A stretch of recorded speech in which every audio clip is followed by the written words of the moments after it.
Welcome back. I'm really happy to see you. Can you tell? I have to work in an hour. Really not super thrilled about that, but you know, you gotta do what you gotta do. But I'm food running. I've never food run before, which is just, I don't know, it's just funny. It was just a really random thing on my, what's it called? My time card sheet thingy, where you check like what your schedule is. Anywho, random intro. But hey, I hope you guys are doing so well and that life is treating you beautifully, but I also do know that the astrological energy at the moment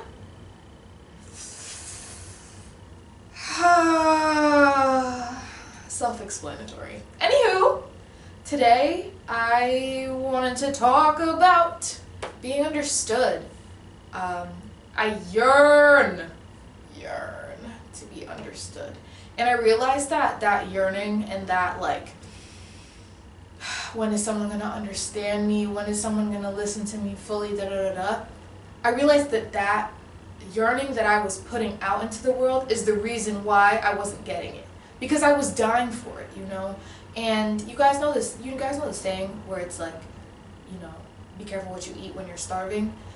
That's exactly the sort of energy that this had, this yearning for understanding, this yearning for like, for more, for like a deep intellectual conversation with someone who I felt got me.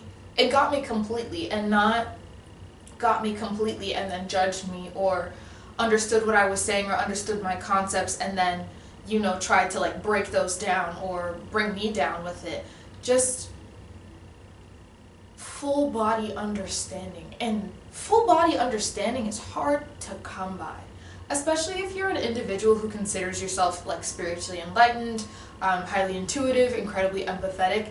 In this reality, in this day and age, especially in the era of social media and technology, it is really difficult to find compassionate and empathetic people. And I don't mean that those people don't exist in droves, because I know that there is people out there with that compassionate and empathetic energy, but there is still a certain level of consciousness that comes with that compassionate and empathetic energy that is rare, that is difficult to see. And you know, when you meet someone and they're like the embodiment of a warm hug, or like they're just so peaceful, or it's just so easy to breathe around them, or like you just genuinely like don't feel judged by them in their presence. I like to think that I'm that sort of individual because I know what it's like to feel the opposite. But finding other people, especially as a person who considers herself like that, finding other people with that similar outlook on life or that similar outlook on people in the human experience is difficult. Difficult. Like, it is so... I've had such a difficult time. But I want to talk about that more in the sense of not difficult. It was difficult because I was making it difficult. And I was making it difficult because I was putting so much pressure on finding that person, or on finding that connection, or trying to dig deeper into other people than they were willing to go themselves. And it ended up causing a lot of tension and friction and resistance in my relationships, and those relationships have since ended because I was pushing to see where people didn't want to be seen.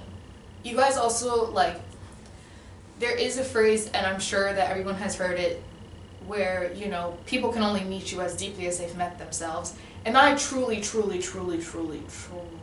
stand by that statement. Because I've seen the difference between someone who's met themselves on that personal, vulnerable level versus someone who claims it but doesn't, but you know, just does the performative surface level work, like isn't really digging as deep as they claim to be.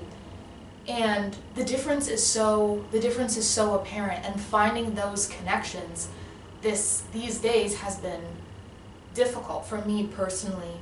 But I know I know that other people who can relate to what it is I'm saying also find it difficult, because it's a rare energy, and It's energy that cannot be forced. You can't dig for this sort of energy. You can't dig for this sort of connection or understanding. It literally is either you have it or you're doing the work to get to that level of deepness. Because people can also tell when, I feel like the spiritually enlightened or the intuitive or the deeply empathetic can also tell when someone is on the pathway to that, because people with this energy are able to see somewhat into the future. They're able to see the potential of individuals. I think I was talking in my, well, maybe I wasn't talking, but I don't know. I don't know if I've mentioned this already, but my human design is projector, which essentially, I think, I haven't done the full scaling, but essentially means that I can see the potential in others on a level that a lot of people can't. I'm a benefit of the doubt girly. One thing about me is I'm gonna play devil's advocate in my head, or out loud. If I believe someone deserves the benefit of the doubt, and I inherently and truly believe that everyone is good on the inside. Everyone is good on the inside, but conditioning, parenting, societal expectations, religious beliefs, all that extra stuff, it gets in the way of that, or can get in the way of that, or trauma can get in the way of that. But people are inherently good deep, deep, deep in their souls. And some of them it's more outward and energetic and flows easier than others, and some of it, it's hidden behind a lot of wounds. But everyone is inherently good. Everyone has that God-given spirit, because we were all created by the same source, no matter what you believe. We were all created by the same source, regardless of the name. And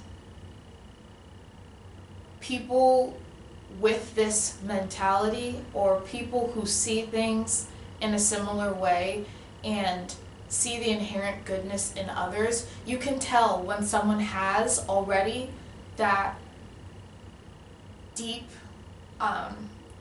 that deep connection with themselves, and that they've genuinely looked themselves in the mirror and done the work and gotten to a certain point, or you're able to see that someone is on that path. Someone is very clearly on that path to enlightenment and will be successful just based on what you read about their character. And that is also rare.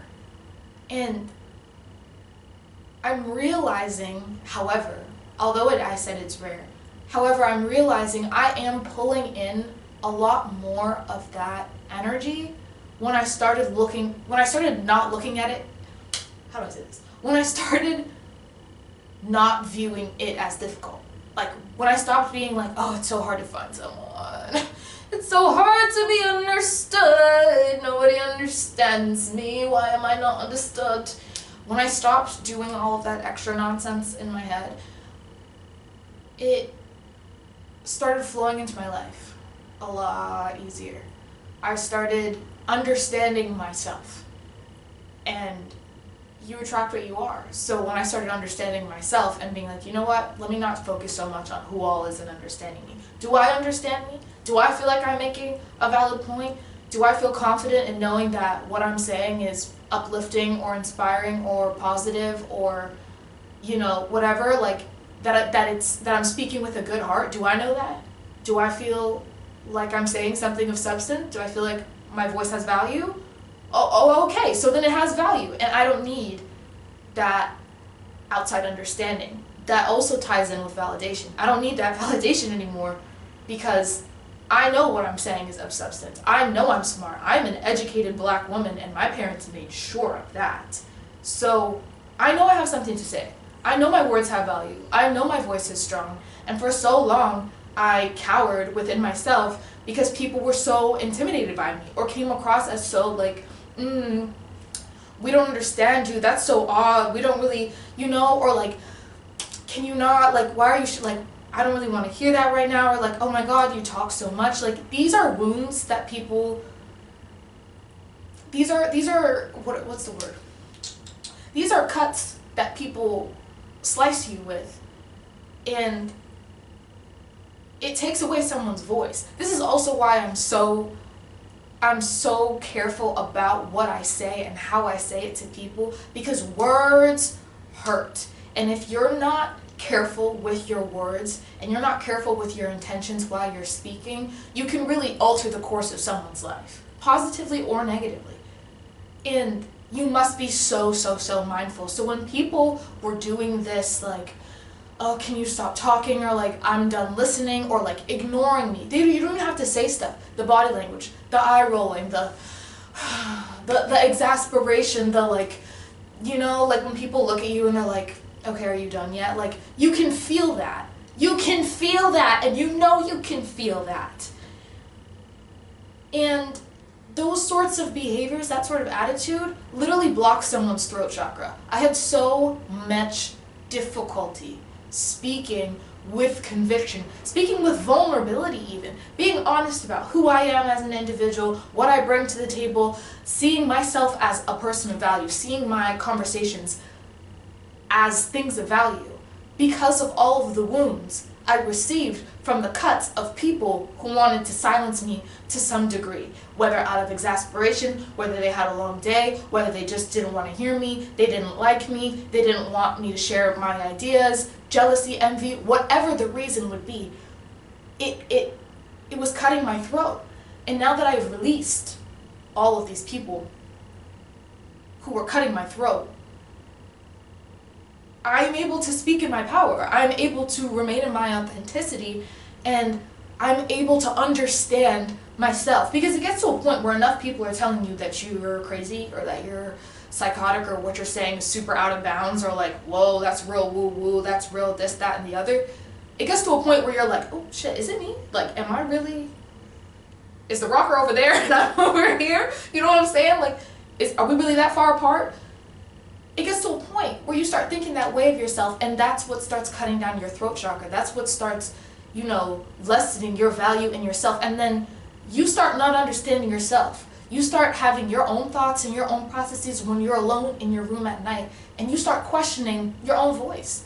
And when you start, the millisecond you start questioning your own voice is when you give away your power to those people. You give away your power. You give away the understanding that you have of yourself. You give away your confidence in yourself and who you are as an individual. And I swear to God, I will never do that again. I will never do that again. If you don't understand me, look it up. Look it up. Use your discernment. Use your critical thinking. Because I'm not speaking out of the box. You're just not listening with 2 ears. And that's what's important, y'all, that we listen with 2 ears, that we really pay attention to what people are telling us. Pay attention to what someone is saying. If you ask someone how they are, or if you ask someone for their opinion or their advice, listen to what they're saying.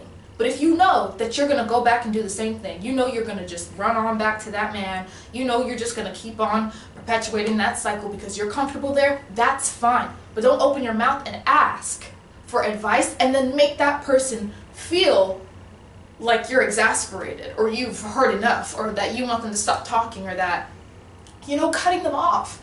Then, because that's when you start devaluing their voice. And cycles like that can start. Now, I'm not saying like everyone is so incredibly sensitive to the point where, like, if you're having a bad day, you can't have, like, you know, an exasperated, you know, sigh. That's not what I'm saying. So use your discernment while I'm talking.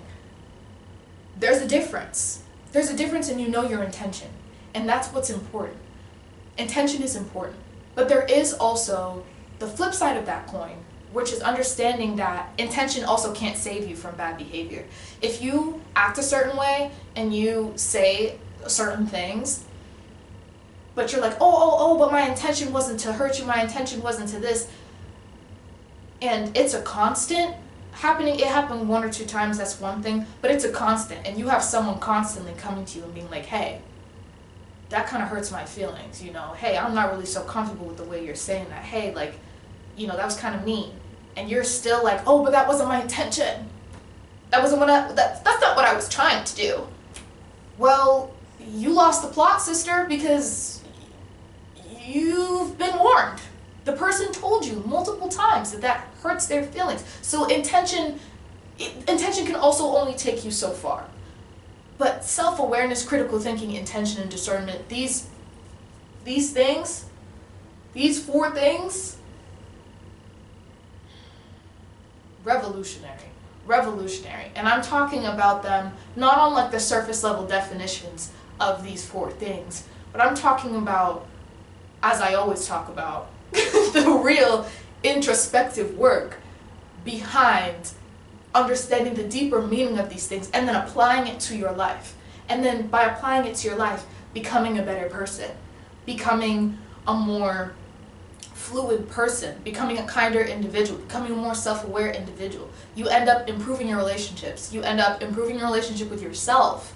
You end up feeling lighter, feeling freer, because you are speaking with authenticity, clarity, and you're not needing to be understood. You're not grasping and yearning for someone to understand you, because you understand yourself, because you're confident in your voice, because you've done the work to heal from those wounds of people who tried to cut you down and, slice up that throat chakra because they didn't want to hear you.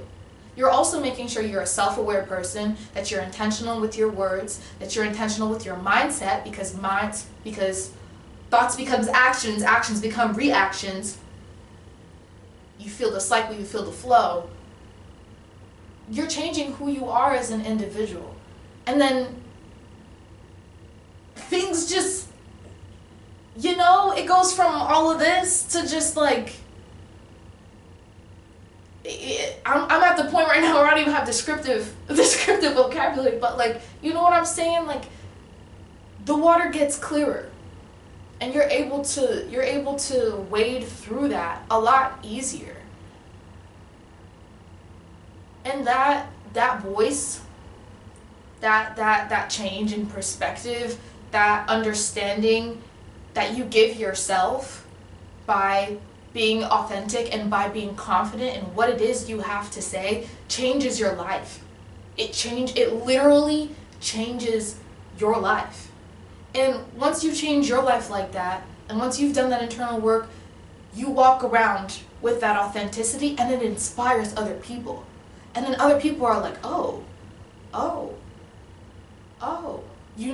and they're like, that's kind of, what if I tried, I was thinking about what you said the other day, and then you have different conversations. And now you are reaching that depth that you crave, because someone is interested in the inspiration that you just gave them. And you didn't even do anything to try to give them inspiration. You were just yourself. You were just authentic and confident in what you had to say. How do you think anybody sells anything at all? How do you think these advertisement companies get you to buy stuff? It's because they make the actors and they make the scene, like, they make those people seem confident in what it is they're selling. That's why you buy it. Because that person seems confident in what they're talking about. They seem to know what they're talking about. They got the look. They seem to, it's the scene. It's an illusion. It's an illusion. But perception is reality. And reality is, you know what I'm saying? So if you alter your perception on these things as well, you alter your perception on your own confidence and on other people's confidence, you're able to communicate. I hope I'm making sense. Like, it's getting to the point where, like, I may just be rambling a little bit, but, like, I hope I'm making sense. I know that the purpose of what I was trying to say is how I used to yearn for understanding. My point now is I don't need that. I don't yearn for understanding anymore. I love it when I feel understood, and that's the only feeling I'm vibrating off of. It's just like, when I leave the house, I'm like, I love being understood. I love being understood. I love understanding myself. I love understanding my boundaries. I love understanding when it's time to go. I love being confident in my words. I love being confident in my knowledge. Those affirmations before leaving, before social interaction, before whatever, have changed my life, have changed my view of myself. And that's what I want for you guys. Like, that's what I want for everybody. For everybody to understand themselves so that we could all understand each other better, and then it just all works out like that. We just all come together as like one big, happy, loving community who understands each other and has put in the effort to do the work and get to the introspection. Like, I hope.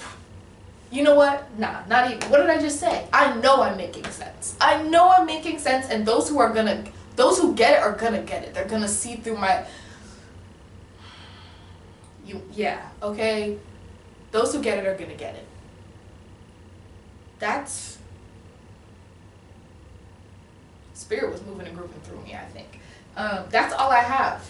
That's all I have today, and I'm probably at the point where I should get ready for work. I would like to be early because I've never food run before. But I love you guys so much. Love, light, and blessings always, especially in this October. It's October 13th. A very spooky day. Okay. Kisses.